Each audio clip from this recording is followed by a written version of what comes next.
marko horretan, independentismoak, independentziak eta sozialismoak leku izango du.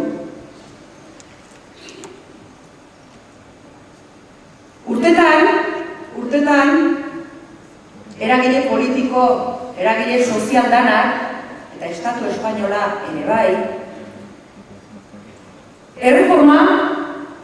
erreformaren beharraz, aldaketa politikoen beharraz, jabetu dira. Baina duela 30 urte eztabaida erreformaren edo haustura demokratikoaren artekoa baldin bazen, egun, gaur, 2009ko urtarrila honetan, eztabaida ez da hori. Eztabaida soilik bi fokoen artekoa da. Egungo markoaren, erreformaren artekoa eta Euskal Herriarentzat marko demokratikoa sortzearen artekoa. Ez dago gehiago, horiek biak baino ez. Hala ere, duela 30 urte bezala, aurrez aurre, parez pare, dilema badaukagu. Itxurazko, makillajezko aldaketa estetikoak egin, edota benetako aldaketa politiko batentzako oinarriak sendotu.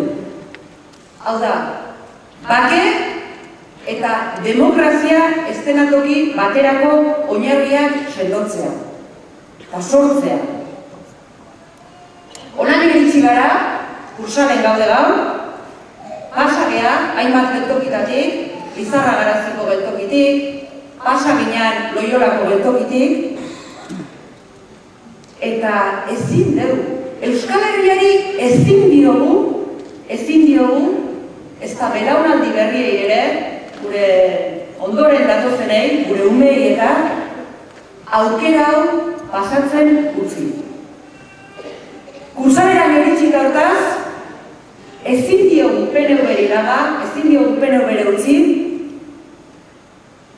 hegemonia, interesak eta negozioak denen gainetik jarri, eta nahi duena egiten ezin diogu utzi. Ze PNV beldurturi dago. PNV beldur da, ez dut onartuko, nola onartuko dute hori, berriro ere kolokan jartzea beren poltronak, beren negozioak, beren hegemonia eta beren interesak. Ez diogu utziko EAJ PNV-ri herriaren sufrimenduarekin jokatzen, inolaz ere. Eta hauteskunde hauetan, PNV, bozka gehiago irabazi edo galdu, ez beste helburu badu PNV. PNV hauteskunde hauek erabili nahi ditu, hauteskunde hauek baliatu nahi ditu, Lizarra Garazi lurperatzeko. PNVk estatuari eskintzen diona, beste eremu instituzional edo judizialen menpedo utziko duen kontzertutxo politiko bat, pretensio handiegirik gabe.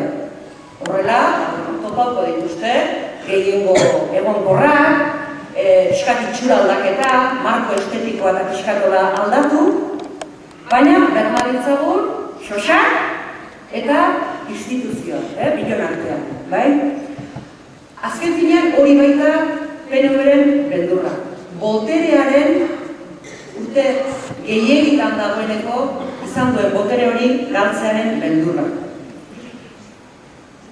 Hortaz, Urkuluri, Bilbaori, Erkorekari, Azkunari eta horiei, hauteskundea galtzea ez zaile horren beste ardura.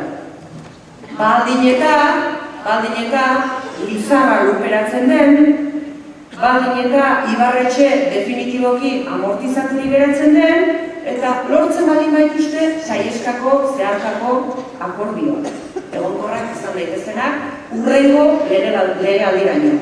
Nahiago dute estabilitate hori, nahiago dute egonkortasun hori.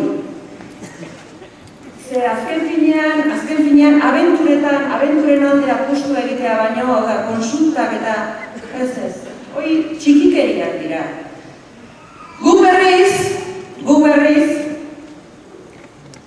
deitzen dugu, hemendikan deitzen dugu, PNV, eta enplazamendua da, Euskal Herriaren eskubideen defentsa behingoagatik duintasunez eta jator egitera. Lehen aipatutako politikari hoiei bost axola zaie, milaka euskal herritarren eskubideak urratuak izatea. Berdin zaie ere kontsulta pikutara bialtzea edo Ibarretxen plana aurrea ez egitea ez. Horrexegatik iristen diren akordioetara Bitoriko legebiltzarrean. Zeinekin? Interesatzen zainekin, beti egin izan duten eran. Horregatik iristen dira akordioetara milaka eta milaka euskal herritar Guantanamo politikoa eskaintzen diguten horiekin. Azken finean, beldurra dio EAJak. Beldurra dio benetako aldaketa bati, izugarrizkoa gainera. Ze hemen, herri honetan, espazio txiki baten, tarte txiki baten, aldaketa sozialerako tartetxo bat, geratzen baldin bada, PNV nun kokatuko da. Hau da, beldurra espazio soberanista, independentista hori dioten. Haiek tokiz kanpo geratuko direlako. Eta gu gaur ona horretara gatoz. Hoixe planteatzea. Euskal jendarte osoari, zati bat baino ez da, hoixe eskatzea. Independentismoaren ordua da, eta buru jabetzaren ordua da. Entxufismoak, Guggenheimak, Valentziagak, Irun, eta bestelako ustelkeri, merkantalismo danak eta negozioa helburu duten trena, abiadura handiko trena eta politika neoliberalekin amaitzeko, bukatzeko garaia da. Aldaketa sozialaren garaia da. Hau da, demokrazia 3 milioi bere txikitasunean egin nahi duen ekarpen handia. Eta zaudete ziur, hemen zaudeteno eta etorri ez direnak eta gero zuekin da egongo direnak gaur, bihar eta aurren asteotan. Aurten udaberria lehenugo iritsiko da. Aurten udaberria ez da martxoaren 21 edo 22 iritsiko. Berandu baino lehen, udaberria aurreraturik iritsiko da. Gora Euskal preso eta iheslari politikoak!